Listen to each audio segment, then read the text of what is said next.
जब से मैं मुनस्यारी गई थी और रास्ते में लोहा घाट मैंने देखा था, तभी से मेरे दिल में अरमान था कि मैं लोहा घाट पर कुछ वक्त बिताऊं।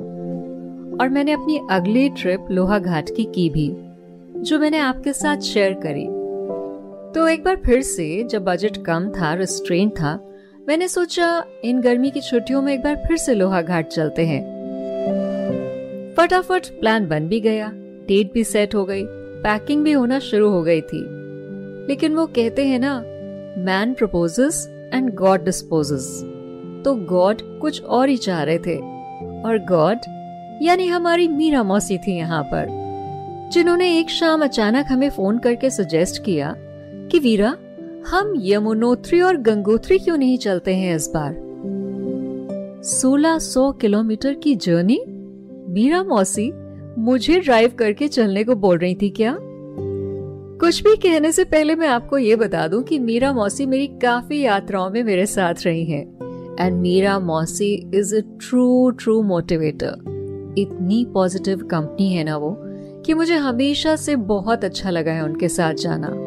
इतने किस्से सुनाती हैं, हमेशा पॉजिटिवली मोटिवेट करती हैं और हमेशा रेडी भी रहती हैं एक्सपेरिमेंट्स करने के लिए। आप जानते हैं उनकी उम्र क्या है? मेरी माँ के ऑलमोस्ट बराबर ही है वो, इसीलिए तो मैं उनको मीरा मौसी बोलती हूँ। पर दिल से वो हम सब जैसी हैं। बच्चों के साथ बच्चा बन जाती हैं, हमारे साथ हमारे जैसी, और बड़ों के साथ बड़ों जैसी। ऐसी ही है मेरी प्यारी सी मीरा मौसी, जिनकी वजह से मेरी ये 1600 किलोमीटर की यात्रा संभव हो पाई। फोटोज में देखकर हमेशा सोचती थी कि यमुनोत्री और गंगोत्री तो जाना चाहिए, पर कभी जाने का प्लान पूरा हो नहीं पाया। लेकिन लगा जैसे ऊपर वाला ही हमें यमुनोत्री और गंगोत्री के दर्शन कराना चाहता है। मैं वीरा अपने इस पॉडकास्ट में आपको यमुनोत्री और गंगोत्री दोनों जगह अपने साथ ले चलने वाली हूँ। देखिए, सफर 1600 किलोमीटर से भी ज्यादा का है। गाड़ी मैंने खुद ड्राइव करी थी, जी हाँ, तो फिर इस सफर के पार्ट्स भी थोड़ा ज्यादा होंगे। पर इस जर्नी में मेरे साथ रहिए जरूर, क्योंकि आपको बहुत जबरदस्त मजा आने वाला है। तो जैसा मैंने कहा, मीरा मौसी ने एक शाम जब हम चंद्रिका देवी में बैठे हुए कुल्हड़ की चाय पी रहे थे, हमें फोन किया और कहा, वीरा, मेरा एक स्टूडेंट है जिसकी पोस्टिंग उत्तरकाशी में है। वो मुझसे कल बात कर रहा था और उसने कहा कि आप लोग ऋषिकेश तक बस अपना प्लान करके आ जाइए। वहाँ से मैं आपको गाड़ी करा दूंगा और फिर हर जगह आपके रहने का ठिकाना भी करवा दूंगा। आप यमुनोत्री और गंगोत्री के दर्शन करिए ना, मैं सब कुछ मैनेज कर लूंगा। अरे भाई, मीरा मौसी का जैसे कॉल आया, मेरी तो आंखें खिल गईं ये बात सुनकर कि उसी सिमिलर बजट में हम इतनी लंबी जर्नी कर सकते थे। तो आपको तो पता ही है, हमारी फैमिली बहुत इम्पल्सिव है, इंक्लूडिंग मीरा मौसी। तो मैं, मेरी मम्मी, मेरा भाई, मीरा मौसी, आदि और वसु, हम सब अपनी छोटी सी यौन में भर करके टिक टॉक करते हुए ऋषिकेश जाने का प्लान बनाने लगे। और वहाँ से सोचने लगे कि मुकेश जी सब कुछ संभाल ही लेंगे। पर मुझे क्या पता था कि ये मुकेश साहब व्हाट्सएप चिपकू निकलेंगे। अब आप कहेंगे, ये व्हाट्सएप चिपकू क्या होता है? व्हाट्सएप चिपकू वो होता है जो कभी भी मैसेज कर सकता है, किसी भी वक्त कॉल कर सकता है, और कॉल करने के बाद नॉनसेंसिकल बातें कर सकता है, फालतू के वीडियोस और फोटो शेयर कर सकता है, और आपकी लाइफ को बेवजह मिजरेबल बना सकता है। पर चूंकि वो मीरा मौसी के स्टूडेंट रह चुके थे और वही हमें आगे तक का रास्ता दिखाने वाले थे, अरेंजमेंट्स करने वाले थे, तो मैंने बड़े ही भारी मन से उनकी इस चिपकूनेस को काफी हद तक टॉलरेट किया। पर कहानी में ट्विस्ट ये था कि ये 1600 किलोमीटर से भी ज्यादा की जर्नी, पहाड़ी जर्नी, यमुनोत्री और गंगोत्री की जर्नी मुझे ही करवानी थी सबको, मेरी छोटी सी इयॉन में। अच्छा, आप भी कभी कभी सोचते होंगे ना कि ये छोटी सी इयॉन में इतना सारा कुनबा भर के जाता कैसे था? वेरी सिंपल, मेरा भाई, मम्मी और मीरा मौसी पीछे बैठते हैं और आदि और वसु आगे वाली सीट पर मेरे बगल में बैठते हैं। वैसे ये बात 2019 की है।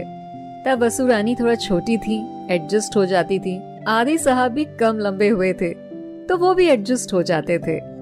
कुल मिला करके हमारी छोटी सी इयॉन में सब भर के आराम से कहीं भी चले जाते थे। एक और आपको मजेदार बात बताऊं, छोटी गाड़ी की सबसे बड़ी अच्छाई ये होती है कि उसमें पेट्रोल का कंजम्पशन कम होता है। उसका माइलेज अच्छा होता है, इसीलिए आप कम बजट में भी लंबी लंबी जर्नीज कर सकते हैं। और वैसे भी ये गाड़ी तो लो मेंटेनेंस गाड़ी है, बहुत ही अमेजिंग गाड़ी है। तो आइए वापस चलते हैं। जब हमने इस प्लान को फाइनलाइज किया, डेट तय हो गई थी कि हम 20 तारीख को 20 मई 2019 को इस अपनी प्यारी सी यात्रा पर निकलेंगे। हर कोई बहुत एक्साइटेड था क्योंकि अब हमें पता था कि हमें एक्चुअल बर्फीले पहाड़ आप क्लोज एंड पर्सनल दिखने वाले हैं, क्योंकि यमुनोत्री और गंगोत्री में तो बर्फीले पहाड़ दिखने ही थे। तो बस पैकिंग लोहा घाट की जगह यमुनोत्री और गंगोत्री के हिसाब से होने लग गई। पर अगेन हमारी कहानी में अगर ट्विस्ट ना आए तो वो कहानी ही कैसी। 18 तारीख को जब हम दिन में यूं ही बैठे हुए गुफ्तगू कर रहे थे, अचानक से मैंने सजेस्ट किया। मैंने कहा, ये बताओ अगर हम 20 मई की जगह 19 मई यानी कल ही चलें तो कैसा रहेगा? तो सामने से सवाल आया कि कल क्यों? मैंने कहा, संडे है, संडे को हाईवे पे रश कम होता है, इसलिए गाड़ी दौड़ते हुए मक्खन की तरह से ऋषिकेश पहुंच जाएगी। मुझे ड्राइव करने में भी मजा आएगा और एक दिन पहले पहुंच जाने से क्या प्रॉब्लम है? देखा, गाड़ी जब अपनी होती है ना, और ड्राइव भी जब आपको खुद करना होता है, तो प्लान आप कभी भी अकॉर्डिंगली चेंज कर सकते हैं। तो मेरी एक्सेंट्रिक फैमिली ने तुरंत हाँ कर दी। और मीरा मौसी, उनकी तो बात ही मत करिए, वो तो किसी भी कंडीशन में हमेशा रेडी ही रहती हैं। जैसे मैंने कहा, मीरा मौसी प्लान में चेंज आ गया है, हम परसों के बजाय कल ही जा रहे हैं, तो आप एक काम करिएगा, आज शाम को 7 बजे अपने बैग एंड बैगेज के साथ मेरे घर आ जाइएगा, ताकि हम लोग अर्ली मॉर्निंग 5 बजे निकल सकें। मीरा मौसी as usual was very enthusiastic. वो सच में शाम को ठीक 7 बजे अपने पूरे बैग एंड बैगेज के साथ आ गई। 8 बजे मेरा भाई मेरे घर आ गया। मम्मी, मैं, वसु आदि हम सब तो घर पे थे ही थे। अब शुरू हुआ 18 की रात को टोटल धमाल। किस्से, कहानियां, साथ में डिनर करना, नीचे वॉक करना, हंसना, खेलना और नेक्स्ट डे की जर्नी के बारे में ढेर सारी प्लानिंग के साथ ढेर सारी बातें करना। बट माइंड यू, ये सारी जर्नी तब तक मुकेश जी के भरोसे होने वाली थी। और जैसा मैंने कहा, कहानी में ट्विस्ट ना हो तो बात कैसे बने? तो भाई अगले दिन सुबह 5 बजे निकल करके जब हम शाम को 8 बजे के आसपास ऋषिकेश पहुंचे, तो हमने मुकेश जी को कॉल किया। अब मुकेश जी ने जो हमें धोखा दिया ना, क्या बताएं। उन्होंने हमारे फोन कॉल्स रिसीव करना ही बंद कर दिया। अरे, हमें इतने हरे भरे सपने दिखाने के बाद उन्होंने तो ऐसे हमें जमीन पे पटका कि हमारी समझ में ही नहीं आया कि आगे क्या करना है। बस इंस्टेंटली ऋषिकेश पहुंच करके लक्ष्मण चौक पे अच्छा सा होटल ढूंढकर चेक इन करने के बाद मैंने तो फटाफट डिसाइड करा।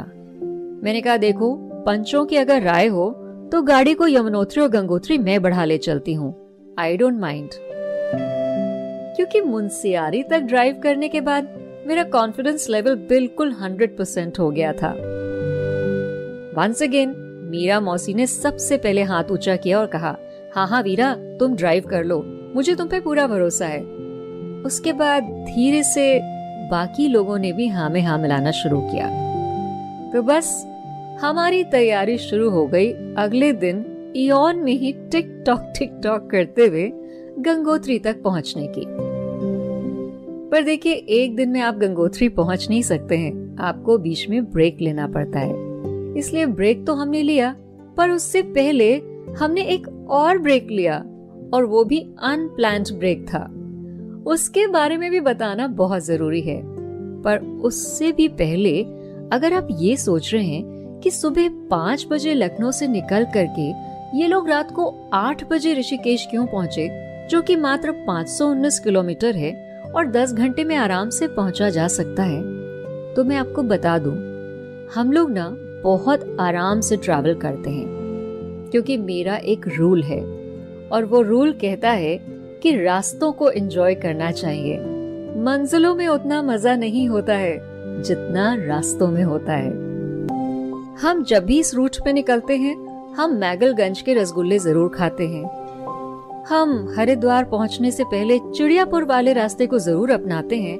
वहाँ पर नीलकंठ होटल में शाम का सनसेट देखते हुए मैगी और कॉफी जरूर खाते पीते हैं। ये तो हमारी टू डू लिस्ट में लिखा ही हुआ है।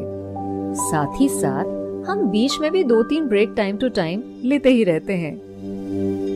कुल मिलाकर के हम ब्रेक ले लेकर जर्नी करते हैं, ताकि थकान भी ना हो, मूड फ्रेश रहे और रास्ते का पूरा आनंद भी लिया जा सके।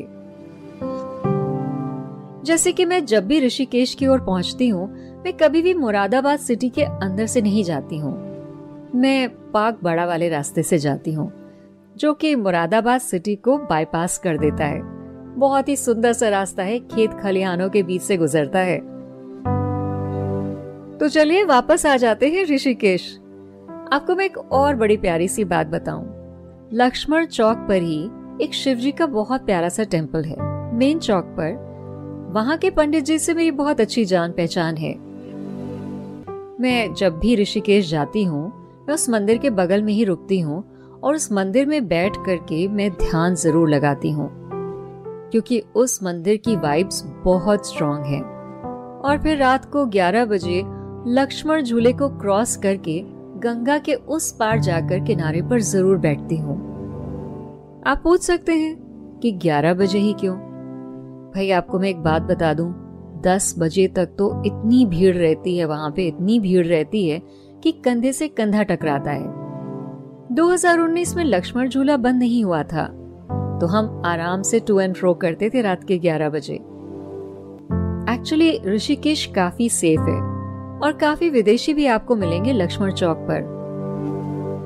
लगता है जो भी कोई इंडिया आता है वो ऋषिकेश जरूर आता है।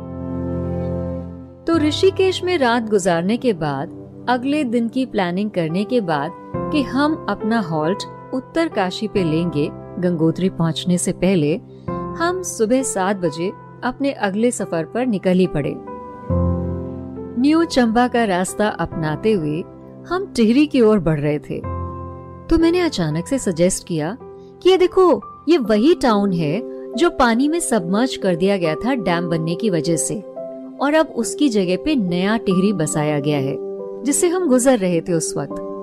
तो मैंने कहा चलो चल के वो टिहरी डैम देखते हैं जिसकी वजह से पूरा टिहरी खाली करवाया गया था और वो पूरा पानी में डूब चुका था। तो रास्ता पूछते पूछते जब हम टिहरी डैम की ओर बढ़ रहे थे, हमें KMVN का एक गेस्ट हाउस दिखाई पड़ा। तो हमने सोचा भूख बहुत तेज लग रही है, यहाँ रुककर लंच कर लेते हैं। लंच जब हम कर रहे थे और होटल की खिड़कियों से बाहर देख रहे थे, तो सामने हमें टिहरी लेक का पूरा फुल ऑन नजारा दिखाई पड़ रहा था। मैंने अचानक से प्लान बनाया। मैंने कहा अगर आज यहीं रुक जाएं और टिहरी लेक में बोटिंग भी करें तो कैसा रहेगा? भाई सबने तुरंत हाँ में हाँ मिलाई। तो अगला सवाल उठा कि मैनेजर से बात करके कमरा तो लेना ही पड़ेगा। मैनेजर भी शायद हमारे जज्बे को समझ गया था। मौसम तो समर वेकेशंस का था, काफी भीड़ आती है उस वक्त, लेकिन चूंकि हम मंडे के दिन सुबह निकले थे और ज्यादातर लोग शाम के वक्त रहने का ठिकाना ढूंढते हैं, तो दोपहर के वक्त उसके पास ज्यादा गेस्ट थी नहीं। तो उसने हमें एक डॉर्मेट्री अपनी दे दी जिसमें 11 बेड्स पड़े हुए थे, और वो भी सिर्फ 2 रूम्स के दाम पर, यानी मात्र 4,000 रुपए पे करके हमें वो पूरा हॉल नुमा 11 बेड्स वाला कमरा मिल गया। सोचिए, वहाँ पे तो क्रिकेट भी खेला जा सकता था। सामने बहुत बड़ी सी गैलरी थी और गैलरी खत्म होते एक बड़ी सी टेरेस आती थी, और टेरेस पे खड़े होकर के आप दूर तक टिहरी लेक को देख सकते थे। फटाफट हमने प्लान को फाइनल किया और हमने अपने अपनी डॉर्मेट्री में चेक इन कर लिया। तो जो नाइट स्टे उत्तर काशी पे होने वाला था उसको ब्रेक दे करके हमने on the spot of the moment Tehri dam पर ही अपना ब्रेक ले लिया और वो शाम हमने टिहरी लेक में बोटिंग करके गुजारी और वापस आकर पकौड़ी और चाय की बिंजिंग भी की और रात को KMVN गेस्ट हाउस का अमेजिंग डिनर भी किया। एक बात मैं आपको बता दूं कि ये जो पहाड़ी लॉजेस होते हैं ना, जो रेस्टोरेंट्स होते हैं, इनमें खाना बहुत टेस्टी मिलता है। तो खाने को लेकर के आप कभी चिंतित मत होइएगा पहाड़ों पर। वेल, जैसा मैंने कहा कि 1600 किलोमीटर का ये सफर मैंने तय किया था, जिसमें मैं लखनऊ से पहले ऋषिकेश पहुंची। ऋषिकेश से मुकेश जी द्वारा धोखा दिए जाने पर हमने अपनी गाड़ी स्वयं चालित एऑन में आगे बढ़ाई और हम जो सोच रहे थे कि हम उत्तर काशी में रुकेंगे, उसकी जगह ब्रेक हमने टिहरी में ले लिया। टिहरी में अनप्लान्ड स्टे के बाद अगले दिन हम कैसे आगे बढ़े और हमने क्या किया, ये आपको मैं बताऊंगी अपने अगले पॉडकास्ट में। मेरी दुनिया विद वीरा में इस बार वीरा आपको ले चल रही है यमुनोत्री और गंगोत्री की यात्रा पर। तो अभी तो हमें गंगोत्री पहुंचना है, पर उससे भी पहले हमें उत्तर काशी पहुंचना है, जो आप मेरे साथ पहुंचेंगे अगले एपिसोड में। तो जब तक मैं आपको उत्तर काशी पहुंचाती हूँ, आप मेरे इस पॉडकास्ट को सुनिए। अगर पसंद आए तो औरों के साथ शेयर करिए। आप कमेंट बॉक्स में जाकर कमेंट भी कर सकते हैं और बेल आइकन जरूर दबाइए ताकि मेरे अगले एपिसोड के अपलोड होने पर आपको तुरंत पता चल जाए। तो मैं चलूं? अगली बार मिलने तक अपना ख्याल रखिएगा।